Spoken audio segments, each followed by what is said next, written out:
Nakatikim ka na ba ng sweet and spicy pork liver kalokal? Tara, samahan mo ako sa ating pagluluto. At ito na pala ang ating gagamitin na pork liver.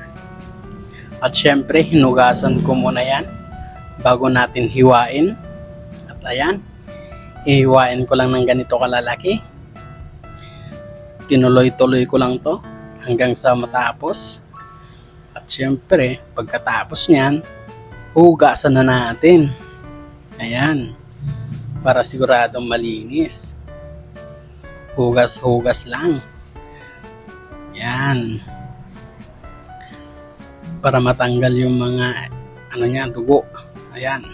Pagkatapos niyan, imamarinig na natin. Maglagay lang tayo ng toyo. Sabayan na din natin yan ng suka. At syempre maglagay na din tayo ng bawang sa mga spices. Yan.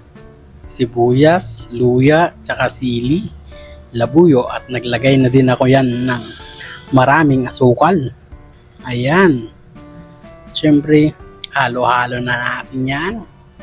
Yan, mekas-mekas na yan. Yan, halo-halo lang. Imamarinate natin to ng 30 minutes. Bago natin to gisahin. Siyempre, hindi natin kakainin yan ng hilaw. Yan. Halo-halo lang. And after 30 minutes, eto na siya. At siyempre, naggisa na din ako dyan ng bawang. Ayan. At igigisa natin ang ating pork liver na marinated. Ayan. At halo-halo na lang kalokal. Pagkatapos niyan, lulutuin na lang natin to ng 4 minutes. Tapos another 4 minutes. Ayan, tinakpan ko muna ng 4 minutes. Pagkabukas ko, ayan.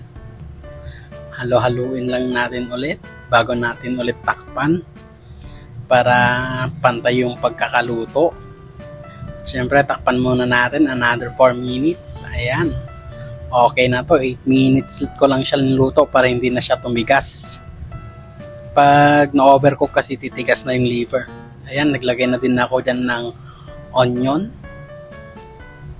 At syempre, naglagay na din ako dyan ng cornstarch mamaya para sa pampalapot nito. Ayan, naglagay lang ako ng konti para lumapot na siya.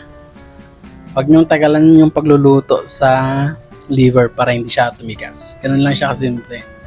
At ayan na, okay na ang ating pork liver. Pampulutan, ulam, okay na yan. At ito, tinikman ko na. Sarap. At ganun lang kasimple. Salamat sa panonood kalokal. Sa susunod ulit.